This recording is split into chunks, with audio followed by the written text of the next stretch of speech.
Bien, ante todo, un buen día para los estudiantes de la institución educativa Colegio Jesús Nazareno de Andahuaylas. El día de hoy vamos a tocar el curso de Historia del Perú en el tema número 4, parte 3, sobre las culturas peruanas. Este es un tema para los estudiantes del quinto año de secundaria y el tema que vamos a desarrollar es la cultura tiahuanaco. Ya anteriormente hemos visto el desarrollo de la cultura chavín, de los paracas, los mochicas y los nazcas. Bien, la cultura chavín, o la que diga la cultura tiahuanaco, fue una cultura que se desarrolló en el altiplano peruano-boliviano. Tiahuanaco se encuentra ubicado a una altura de 3.870 kilómetros y se ha desarrollado pues en el altiplano peruano-boliviano. Esta cultura tiahuanaco, su ubicación geográfica, dice inicialmente en la meseta del Collao, a 25 kilómetros al sureste del lago Titicaca, se expandió por el norte hasta el Cusco y por el sur hasta Chile, Bolivia y el norte argentino, las llamadas Pampas de Mendoza. A este límite también abarcó la zona de la Selva Alta y también llegó por la zona de Tacna y Moquegua hasta lo que es el Océano Pacífico. La cultura tiahuanaco es una cultura, como le digo, que pertenece tanto a Perú como a Bolivia. Bueno, hoy día Bolivia pues es un territorio creado en lo que fue antiguamente el Alto Perú. Como vemos, también la cultura tiahuanaco o tiahuanacota o tiwanaku fue una cultura preincaica que se desarrolló en los actuales países de Bolivia, Chile, Perú y comprendía casi todo el altiplano. Y su nombre, según el idioma puquina, debió haber sido Taipicala. Su descubridor sería este señor, el señor Pedro Cieza de León, un cronista él, quien por el siglo XVI, allá por el año de 1565, habría logrado llegar hasta esta zona del territorio puneño. Pero en el año de 1908 fue redescubierta y estudiada por el señor Federico Max Uhle. La cultura tiahuanaco, por ejemplo, en lo que respecta a su economía, dice Tiahuanaco fue un pueblo agricultor y ganadero. Y por ello dominaron la zona del altiplano, ¿no?, peruano-boliviano. Y ellos tuvieron varias técnicas para poder ellos sembrar. Y sus técnicas, ¿no?, fue uno, el control de pisos verticales o la construcción de los llamados andenes, lo cual prácticamente ellos lograron dominar. ¿Por qué construyeron estos andenes? Porque antiguamente, como vemos en la parte, ¿no?, de fondo, era un territorio, se puede decir, liso, de fuerte pendiente, que cuando ellos sembraban y se daban precipitaciones, las precipitaciones producían que se erosione la tierra. Uno, se erosionaba el relieve y dos, que se perdían las plantaciones. En cambio, en esta imagen, en la toma frontal, tenemos la construcción de andenes. En los andenes ellos podían sembrar, si se producían precipitaciones, el agua humedecía la tierra, sembraban y habían pequeñas canaletas por los costados donde el agua comenzaba a discurrir cuesta abajo. Y entonces ya no se perdía la producción. Como también tenemos los llamados guaru-guaru o camellones, también conocidos como las tierras elevadas o chacras elevadas. Estas tierras periódicamente se inundan. Ustedes saben que Puno se encuentra en una zona altiplánica. Por lo tanto, hay variaciones estacionales y las aguas sobrepasan, ¿no?, la altura de las plantas y se perdían. Entonces, ahora se ha consistido en crear un terreno elevado, como vemos acá, Ahora, si llueve, el agua queda en los surcos, en las partes hondas, y las plantas comienzan a crecer en la parte superior. Y de esa manera ya no vamos a perder pues los sembríos en la zona altiplánica. También tenemos los llamados huachaques, y los huachaques también conocidos como chacras elevadas. Prácticamente fueron utilizadas para ellos poder sembrar en las zonas altas prácticamente, ¿no? De esta manera, en tiempos de sequía, donde faltaba el agua, ellos buscaban las zonas prácticamente casi cercanas a las aguas subterráneas y la aprovechaban para poder sembrar. Las chacras hundidas son una alternativa al riego en áreas desérticas, siendo algunos casos económicos y complementarios, donde estas se han desarrollado mayormente ahí donde existe el agua subterránea. Y también podemos decir que en la ganadería fue propicia la zona ganadera por los inmensos pastizales para los camélidos. Ustedes saben que hoy en día Puno es una de las ciudades que tiene la mayor cantidad de camélidos sudamericanos. Y esto es gracias a los pastizales o los pastos naturales que crecen en la llamada meseta del Collao. También supieron combinar la agricultura y la ganadería y también conocieron técnicas para aprovechar mejor el recurso todavía. ¿Y cuáles fueron estas? Fue que conocieron la técnica de deshidratar la papa, quiere decir extraerle el agua, y la sacaban al sol. De la misma forma también lo hacían con la carne y de esta manera obtenían el chuño, el chuño de la papa y el charqui de la carne. Como vemos acá, ¿no? La papa la ponían en aguas heladas, esta después las tiraban al sol, el sol les extraía el agua, se secaba y se convertían en chuño. Y también tenemos la arquitectura, que eran las chulpas, construcciones con fines funerarios, hechos de piedra y barro. Inicialmente eran de forma cuadrangular, después adoptaron la forma cilíndrica, teniendo como base la piedra labrada, la piedra pulida, como también tenemos acá pues, ¿no?, las llamadas chulpas de Siyustani. Estas chulpas de Siyustani que mayormente sirvieron como zonas para poder enterrar a sus muertos. Inicialmente fueron cuadrangulares y después fueron rectangulares. También tenemos el Palacio de Calasasaya. Es un palacio de forma casi cuadrangular, hecha de monolitos quiere decir de piedras grandes, con plantas verticales como Calasasaya. Calasasaya significa piedra parada. Y esta cultura tiahuanaco y la cultura chavín fueron ambas culturas picapedreras en cuyo exterior podemos observar, ¿qué cosa?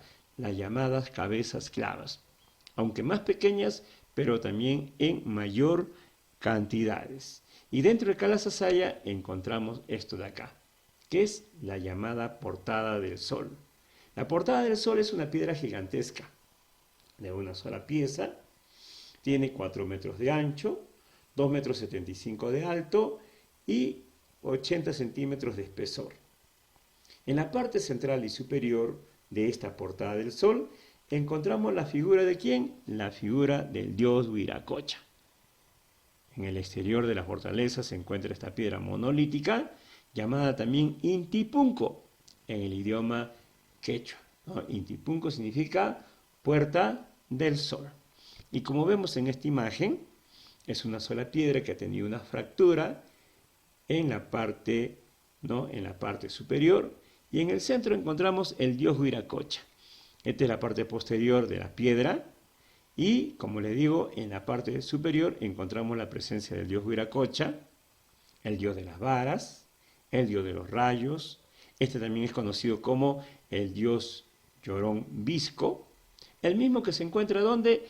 En la llamada Estela de Raimondi. Y la Estela de Raimondi, ¿a quién pertenece? A la cultura chavín, ¿ya?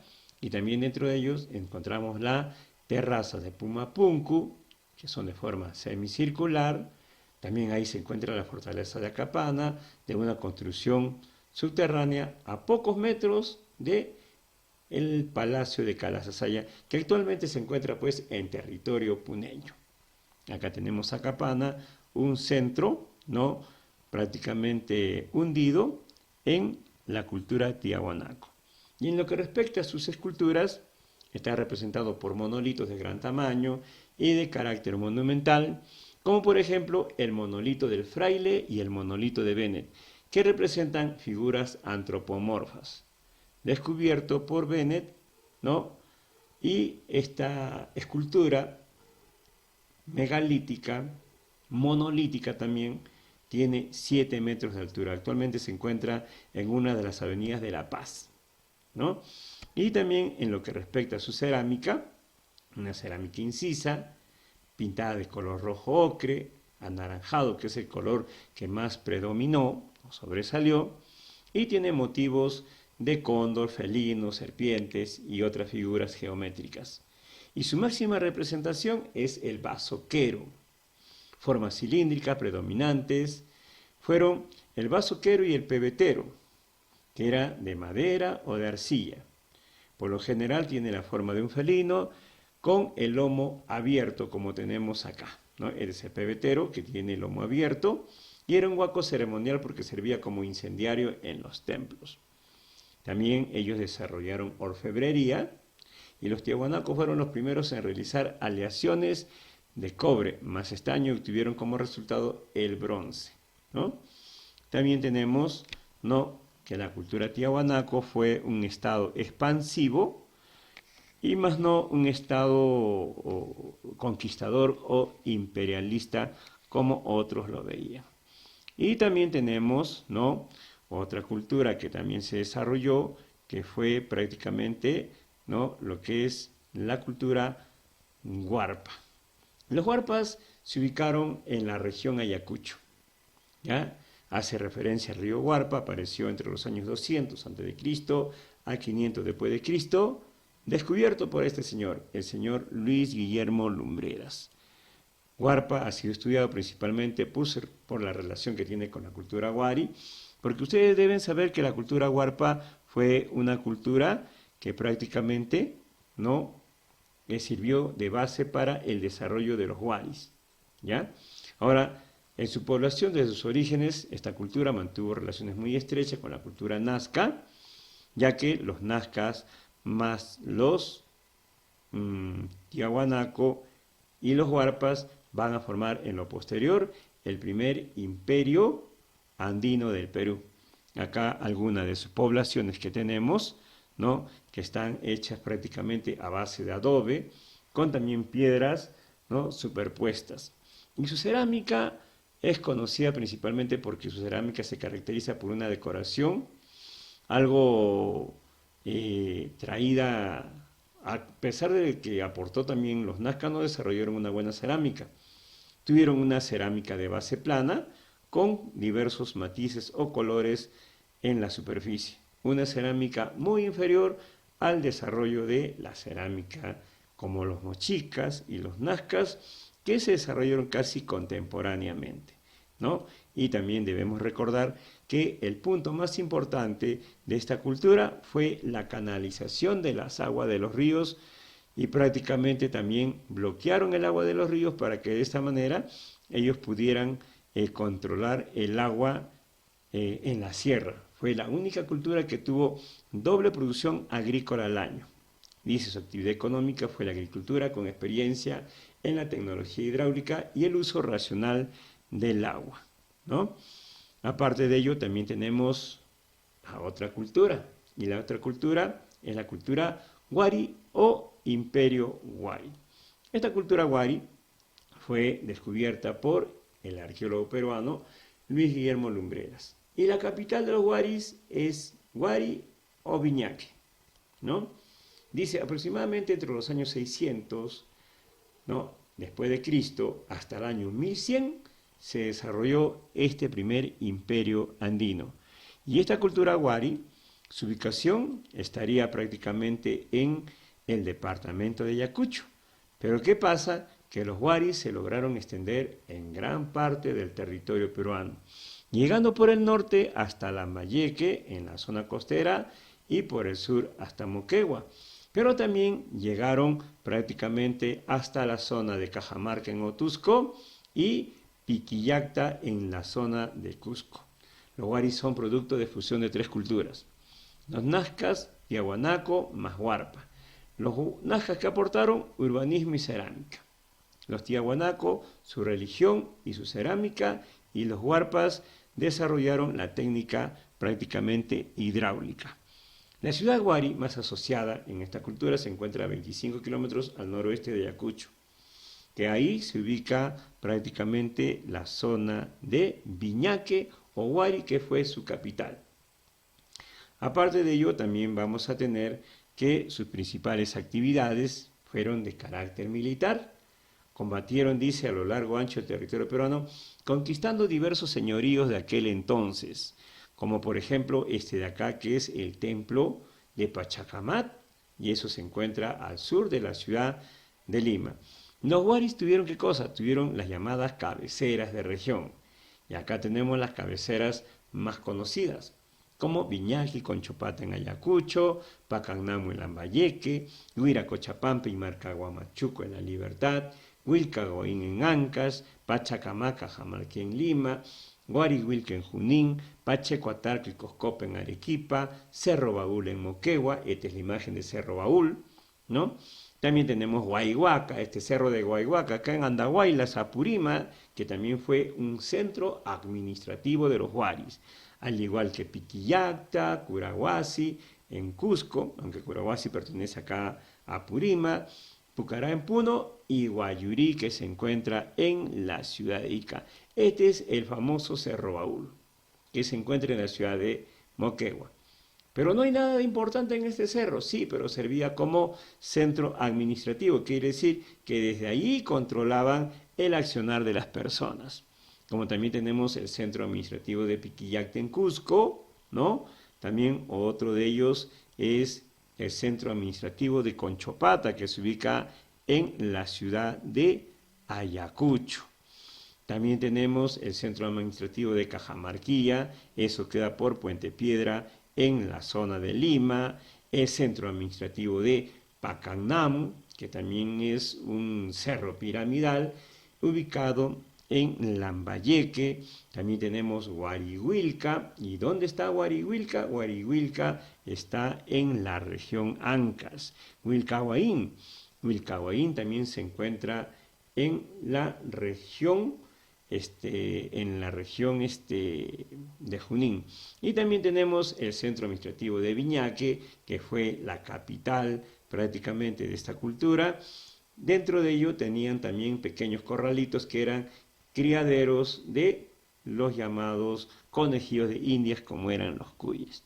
Acá también tenemos otro centro administrativo de la cultura huari, que fueron construidos prácticamente para el paso.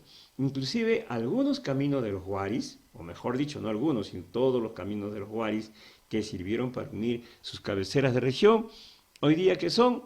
Hoy día son los llamados caminos del Inca. Acá también tenemos otra toma, ¿no? Ya la parte frontal de la zona de Piquillacta en Cusco. Y este es su santuario huari también en Piquillacta, Cusco, ¿no? Acá también conocido esta zona, ¿no? Ah, claro que sí. Este es el llamado Cerro Guayhuaca, ¿no? ¿Y dónde está ubicado el Cerro Guayhuaca? Ah, el Cerro Guayhuaca está ubicado aquí, en la provincia de Andahuaylas. ¿Pero de qué servía el Cerro Guayhuaca? Como le digo, era un mirador, porque todas estas viviendas y casas que encontramos acá, anteriormente no existían, ¿ya? Anteriormente, ¿qué cosa era yo? Todo esto de acá era prácticamente chacras, y de arriba controlaban el desarrollo agrícola y ganadero de cada uno de las personas que vivían en la zona de Andahuaylas, Apurima. Y también tenemos en su cerámica, ¿no? La cerámica de los huaris fue una cerámica que tiene influencia en la cultura tiahuanaco, por ejemplo, es una mano, y encima que tenemos, o al costado que tenemos, el llamado vasoquero. Acá habían 4 estilos de cerámica, prácticamente, ¿no? Que predominan el Horizonte Medio, la zona de Conchopata, Robles Mojo, Chaquipampa y Viñaque. Ello significa, ¿no?, que ellos podían encontrar varios estilos de cerámica. Su cerámica era polícroma, decorado con llamas, maíz, quinoa, y las vasijas o los ceramios tenían forma de vasijas, como los vasos queros, botellas, cántaros. También habían vasijas antropomorfas y zoomorfas que encontramos en ello. Hasta el año pasado, en el año 2019, hemos encontrado prácticamente, ¿no?, alguno de los descubrimientos todavía, ¿no?, hallazgo de restos de cerámicas y también de algunos restos óseos de los hombres de los huaris. A pesar de ello, a pesar que tuvieron el apoyo de los tiahuanaco, de la cultura nazca, no desarrollaron una buena cerámica. Inclusive, a veces tuvieron una cerámica bícroma nada más. Y en lo que respecta a su religión, en su religión, los hombres de la cultura huari prácticamente adoraron al dios Huiracocha, heredado de la cultura tiahuanaco.